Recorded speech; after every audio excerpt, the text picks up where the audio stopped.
the ornamental part of our studio garden, we've had in mind these large loblollies back here for some time. Fortunately, this spring, we've had the chance to do something about doing a shade planting underneath them. The Oklahoma State Nurserymen's Association donated several trees and shrubs that are just ideal for planting in the shade. Here's one of them. This is the forest pansy redbud. It's a variety of redbud that has beautiful, deep burgundy foliage. It's a great accent, either in sun or shade, but does beautifully in a shade situation such as this. Now over here is a plant that really must have shade to thrive well, and that's the flowering dogwood. We've chosen the white form because in shade you want plenty of white to bounce off lots of light in a deep shade area. A lot of people try to plant redbuds out in the full sun in clay soils just because they want a dogwood. Well, the tree will probably suffer most of its life. It really is what's considered an understory tree. And under these tall loblollies, we have a perfect place for it.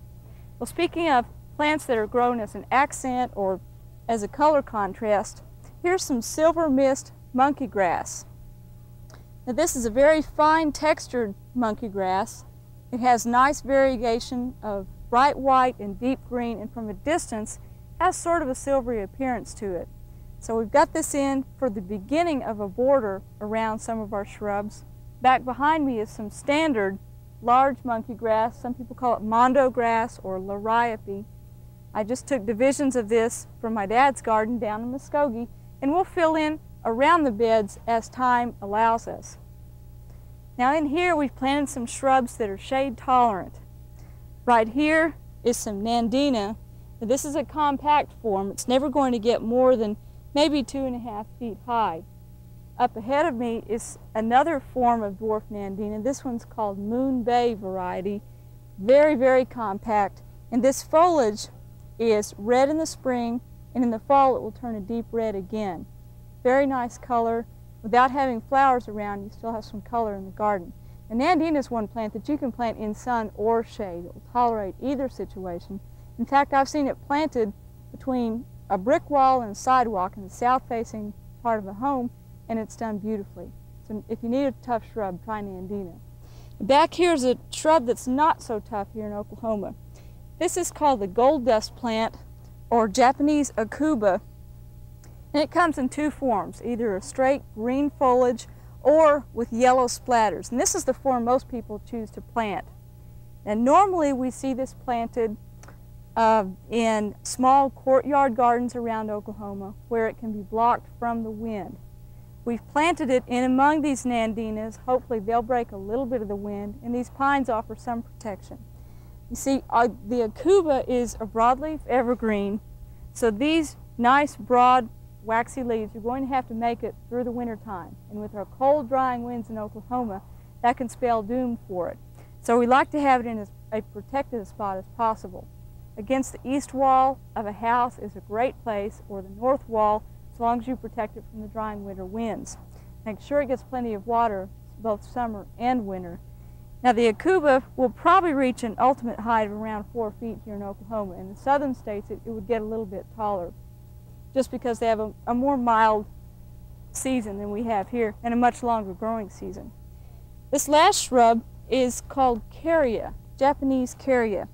And it's a deciduous shrub with a mounding form. One nice thing about it is in May, it has these buttercup yellow blossoms on it. It just covers the whole plant. Now these have just finished blooming for us, and we need to make sure that they have good growing conditions through the summer. So to make sure that this entire shade planting has a good growing season, has plenty of moisture, we're going to mulch around the plants. But before I do that, I want to put some fertilizer down. These have been in the ground about 6 weeks. They are all container-grown stock, so they could be planted anytime during the summertime. However, we've had them in here about a month and a half. They need a little extra nitrogen fertilizer. I'm just going to take the equivalent of about 2 tablespoons and scatter that around each plant. This is ammonium nitrate, and it can burn the foliage if it gets down in the leaf axils. So make sure that you water the plants real well right afterwards. When I'm finished here, I'll show you a new landscape fabric that's just ideal for plantings just like this one.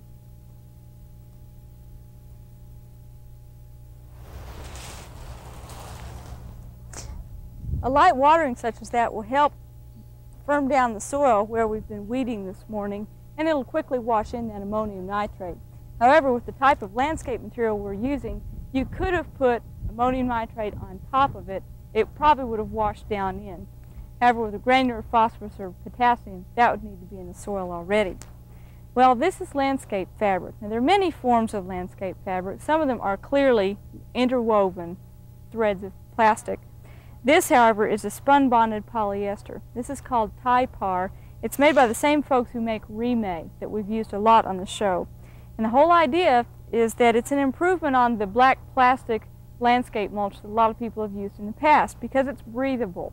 Water, liquid fertilizer, and air can all move freely through this spun-bonded fiber. And the second benefit is that it prevents weeds from growing up through it. So if you put in a new landscape and you want to keep from having to weed it, you can lay this down over the row of plants, cut an X where each shrub is, and fit it down around it. And then for decorative purposes and to control temperature, you can put organic mulch on top of that.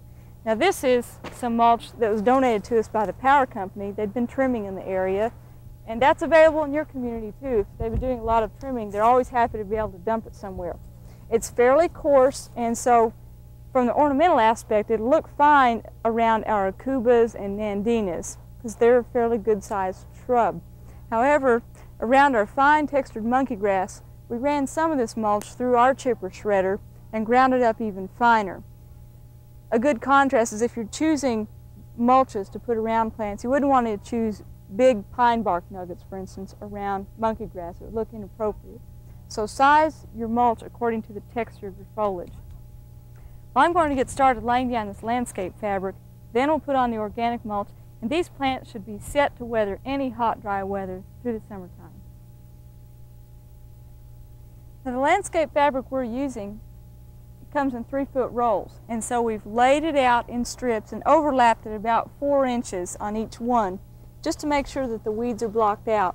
Then I've just taken scissors and cut an X wherever a plant is right in the middle of it. Then if I have one on the edge of the overlap, I've just made a little slit and we'll fit that down around. You just work your way down. If you're working by yourself, keep some bricks handy to hold the material down, especially if it gets windy.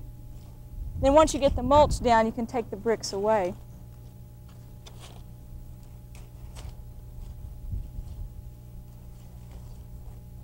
Now the X that you cut doesn't have to be the whole width of the plant canopy, because you can just slip it through. Put it around this nandina here. The ideal use for this landscape fabric, of course, is if you're planting in an area where you've had trouble in the past with Bermuda grass. It should not grow through this. For our purposes, under the shade here, it's going to help keep down the poison ivy that keeps sprouting up. Okay, I have extra bricks, and I've also cut some pins out of baling wire. Just bent them around, and that'll help hold it down till I finish my job. Then we'll lay the mulch on.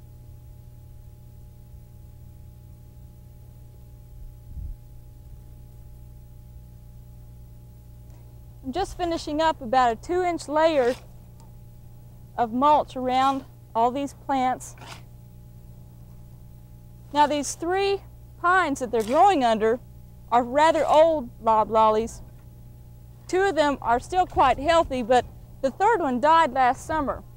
Well, we still like this trio of trunks around us, so we went ahead and put in our little landscape as originally planned. However, this one that died, we will be cutting down, but not all the way to the ground. We're going to take advantage of that remaining trunk.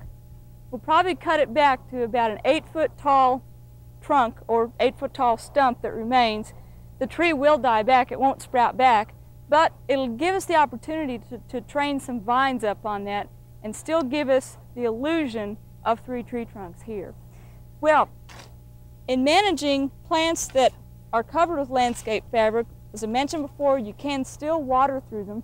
Fertilizing takes a little special consideration. Make sure it's a water-soluble fertilizer that you can water in through the landscape fabric. And if you ever want to add any plants to it, just scoot the mulch away, cut a slit, and slip the plants into the ground.